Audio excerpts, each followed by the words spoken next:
निषाद राजगुरु और भगवान राम के प्रथम मिलन की कथा बहुत ही मधुर है। संत महानुभाव वर्णन करते हैं कि निषाद राजगुरु उनके पिता और महाराज दशरथ जी की घनिष्ठ मित्रता थी।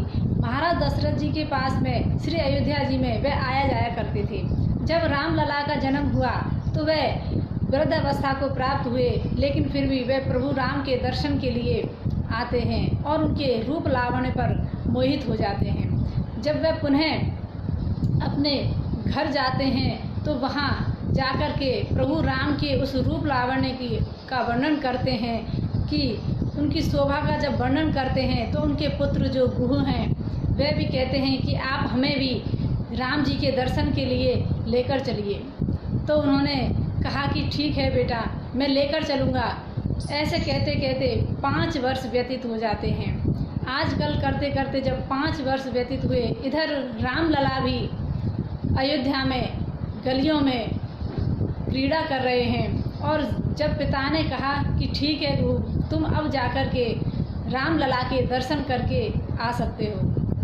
अब तो गुरु के प्रसन्नता का ठिकाना नहीं रहा और वह रुरु नामक मृग की चर्म के पन्हियाँ बनाते हैं और कुछ कंद मूल फल लेकर के प्रभु राम के दर्शन के लिए जाने लगते हैं। जब अयोध्या जी में पहुंचते हैं तो उनकी तो प्रसन्नता का ठिकाना नहीं और उनकी नैन सजल हैं कि आज मैं रामलला के दर्शन करूंगा।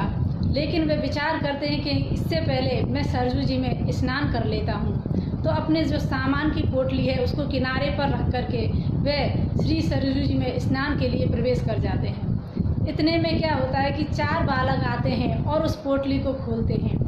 अब मन में तो यह है कि इन्हें ये पोटली खोल करके ये पन्हियाँ पहन ले, लेकिन ऊपर से खींच रहे हैं कि अरे मैं तो राजकुमारों के लिए ये पन्हियाँ लेकर आया हूँ, ये इन्हें क्यों खोल रहे हैं। अब तो जैसे ही वे स्नान करके निकल के आते हैं तो वे तो पहन करके विचरने लगते हैं। इधर रीझ कर खींच कर कहते हैं कि अरे आपको पता नहीं ये जो पन्हियाँ हैं मैं महाराज दशरथ जी के पुत्र उनके लिए लाया हूँ। कहा कि अरे हम भी तो वही हैं, हम राजकुमार ही हैं, आप हमारे लिए ही ये लाए हो। तो अब तो निषाद राजगुरु प्रसन्नता के कारण विहील हो गए और उनकी आँखों से अश्रु टपकने लगे।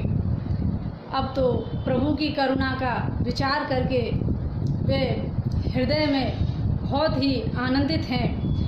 चारों भाई उन्हें अपने साथ में दरबार में लेकर जाते हैं और जैसे ही दरबार में लेकर जाते हैं तो पिताजी को प्रणाम करते हैं और कहते हैं कि देखो पिताजी, ये हमारे मित्र हैं और आपसे मिलने आए हैं और हमारे लिए कुछ उपहार लाए हैं। जैसे ही उनको देखा तो महाराज दशरथ जी ने अपने पुत्रों को हृदय से लगाया और निषाद राजगुहे को भी हृदय से लगाया और कहा कि ठीक है, तुम्हारी इतनी ही अच्छी मित्रता है तो तुम इन्हें यहाँ पर रह कर के इन्हें धनुर्विद्या सिखाओ और शिकार खेलना सिखाओ।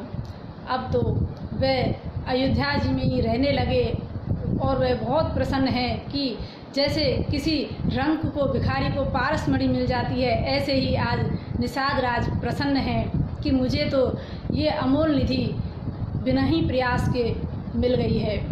तो वे राम जी के साथ में रह कर के उनके साथ क्रीड़ा करते हैं। कभी उन्हें वन में शिकार के लिए ले जाते हैं तो कभी गलियों में ही क्रीड़ा करते हैं।